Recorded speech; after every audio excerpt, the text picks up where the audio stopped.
I walked into the church service, into the sanctuary with a lot of trepidation. I did not want to be there. That's because I had just stopped going to church a few weeks before this. And I felt really raw and vulnerable. But my son, who was still really involved in his college campus church, invited us to come to his church for Father's Day. And the pastor is actually the son of one of my friends from my former church. And so I agreed to go. I had not told my son yet that we weren't going to church, so I said, let's go ahead and go. So we go in, and I'm already not feeling right about this. So we get up and we sing the first praise song, and there's the announcements. And the pastor stands up, this young man stands up, and he says, "There's nothing you can do to deserve the love of God. You're a worthless sinner. You were born evil. The only reason you get any of God's love is through His grace." And I went numb. And then I became angry, and I didn't hear another word he said, because right then and there I realized I was sick and tired of 50 years of being told that I was worthless.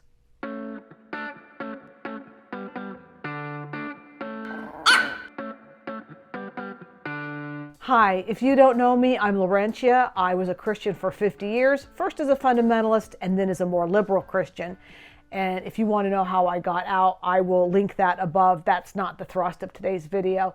Today's video, we're going to talk about how Christianity chipped away at my self-esteem for 50 years, and probably yours too.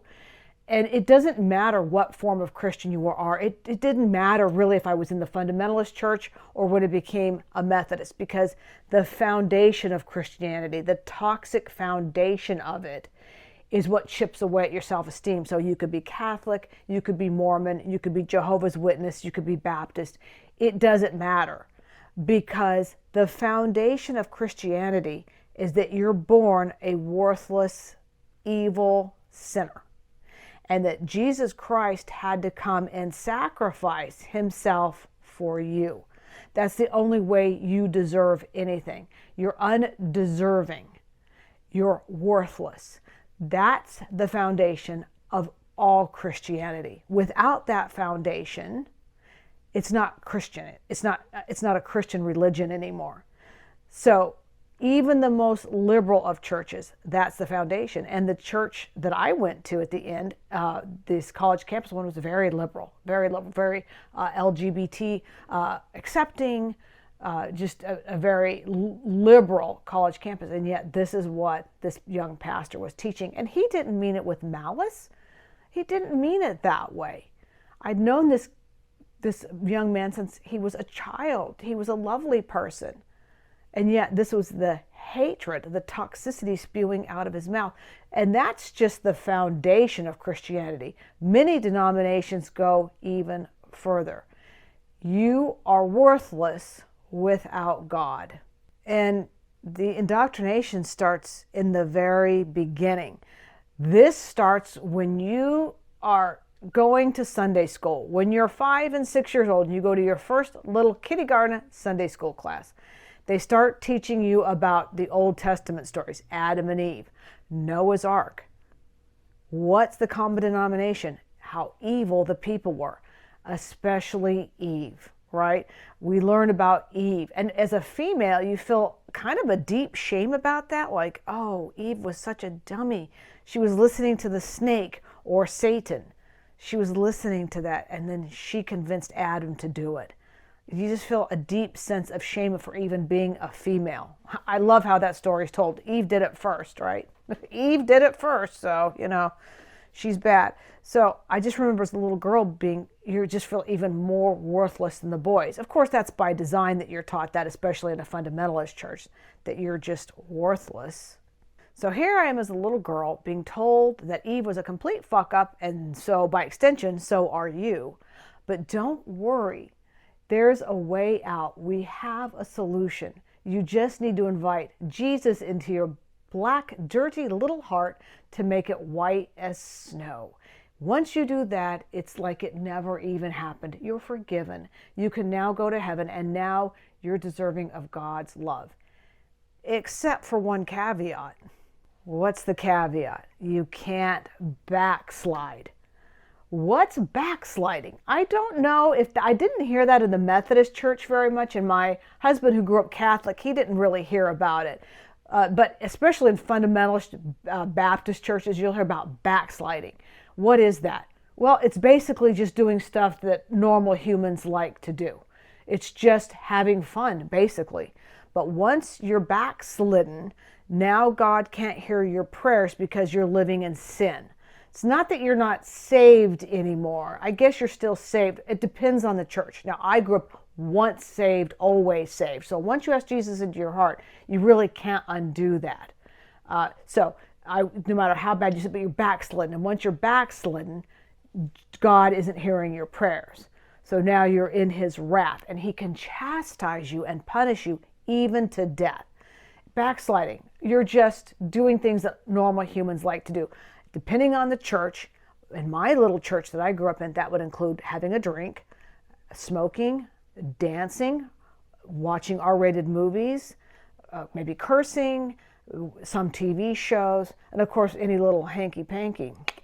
No, you can't do that. That's backslidden. You're living in the world. You're being worldly, but not in a good way, not in a way that you think, oh, he's so worldly. No, worldly. He's with the world. So that's the caveat. You can't backslide. Now, as a teen, that's really difficult, because what do teens want to do? Yeah, they want to do a little hanky-panky. They want to have a drink now and again, probably puff on a cigarette. Dance, go dancing, play cards. Yes, in some Baptist denominations, you can't play cards. You can't play poker. You can't have fun, essentially. There is no fun. So as a teen, that was very difficult. And of course, I backslid. And then I would ask Jesus to forgive me, and then I would backslide. But it wasn't just teens doing it. Guess who else was doing it? My parents. In another video, you might have heard me about talking about how my father had a drinking problem. He had an addiction problem. He grew up in a really abusive situation, and he handled that by drinking. And so he would try and control it, but like most alcoholics, he really couldn't. But my dad was really a fun person. He was extremely outgoing. He was just fun. He was bright. And so I grew up in a little town out in the middle of nowhere in the West, and we had one little watering hole out on the highway. It was on the main highway coming into town. And this is where he would like to go. He was a firefighter, and he owned, also outside of firefighting, he owned his own business, and he worked a lot of hours, and he worked really hard to raise 4 girls and had a wife that didn't work. So he worked really, really hard, and he would like to go down there once in a while after work and blow off some steam, have a drink, and play pool. And guess who didn't like that? That was backsliding, right? And guess who didn't like that? The other people that went to our little fundamentalist church. They would see his car there. So one night, the deacons of the church came to our house, and they confronted my dad and said, you got to stop going to the bar, because it's a bad witness, and you're backsliding, and you're not in God's will. You're being a stumbling block to the rest of the community and making all of us look bad. And you know what? I wish my dad would have stopped drinking. It would have really helped me out a lot. But in one sense, I'm glad that my dad told them to get the hell out of his house. He said, get the hell out of my house, and he never went back to that church again. Didn't stop him from being a fundamentalist Christian. He just never went to that church again. So I saw him, doing that. And then he would try and be better, though. He would try and be better and quit drinking, and he would get right with the Lord, and then he'd be right back at it. And one of the best examples I can give you is when he was really in one of his, downhill slides. My mom was still alive, but very sick with cancer. And he took my 2 youngest sisters to a New Year's Eve party. I'll never forget that. He took them there, and he got drunk. wasted, drunk. And my mom was too sick to do anything about it. I'm surprised she would let them go. To this day, I'm very surprised, but I just don't think she had the wherewithal to stop it. He got so drunk and he drove them home. And on the way home, my sisters were scared to death. They were just scared because my dad was all over the road. He almost went off some cliffs. Like I said, I grew up in the West in a mountainous area. He almost killed them. So they stopped at a village inn. I don't know if you guys know what a village inn is. I don't know if they're all over the country, but they're like a 24-hour pancake house. They were at the time. They stopped at the village inn, and my sisters had to go tell the manager that they were terrified, they were afraid they were going to die, and to please call the police. And the manager told my sisters, please don't get in the car with him. Don't get in the car, just stay. But they were scared of my dad's wrath. They were just too young to know that it would be better off to have his wrath than not. So they got in the car with him. But thank goodness the manager called the police. The police pulled him over, and he got a DUI, and he went to jail that night. And this was his come to Jesus moment. Once again, now he was back with God, back going to church. I can't remember exactly where he went to church. It wasn't at that old church. I don't know if he went into we had other little town next to us. I can't remember exactly how that works now. We're going back 40 years.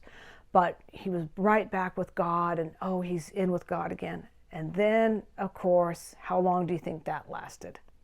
Not very long. It lasted a couple of months, and he was right back to doing the same old stuff again. And that's how he was for the rest of his life. He was backsliding and then back with Jesus, and then backsliding and back with Jesus. And he ended up dying that way. Now, my mom, you would think that she wouldn't have done this. She was very devout. My mom was the most devout. She kept going to church. You just have no idea how devout she really was. But there was a time, not long before my mom was diagnosed with cancer, that her and my father separated because my father was on one of his benders. He was on one of his downhill slides. So my parents actually separated. And what do you think my mom did? Did she stay pious? Did she keep going to church? No. You know what she did? My mom started going out to the bars herself to pick up men. That's what my mom did. Yeah. My mother backslid herself. She was now drinking. She was now chasing men and leaving us alone. Well, she went out chasing guys into her backslidden ways. And it wasn't until she was diagnosed with cancer that she got back right with Jesus. So you see, I'm as a child seeing this back and forth, backsliding, back with Jesus, backsliding, back with Jesus. That's how I grew up. And I saw, and what I was thinking is, just look how worthless they are. Look how worthless I am. We're all such worthless, horrible people. So here I was as a teen. I'm watching my parents backslide and get right with Jesus, backslide and get right with Jesus. So what do you think I was doing, seeing this pattern? I was drinking. I was doing very dangerous things. I was really being dangerous, partying. And of course, if I dressed in any way that showed my shape, then I'm causing boys to lust. So this caused a cycle of feeling guilty. I'm a horrible person. Chip away at my self-esteem some more. Get right with Jesus. But I do it again. I have another drink. I'm dating someone I'm not supposed to. Chip away at my self-esteem because I'm worthless. Get right with Jesus. Do you see what I'm saying? That push and pull. And every time you go off the rails and then you get right with Jesus, your self-esteem goes lower and lower and lower because you start not trusting yourself. I didn't know that what I was doing was normal teen behavior. And what my parents were doing was more or less normal. Now, not my dad getting drunk and driving my sisters around, but him just going to the bar and blowing off steam every now and again if he didn't have a drinking problem. And understand that the deacons at my church weren't worried about my dad having a drinking problem. They were worried about how it looked.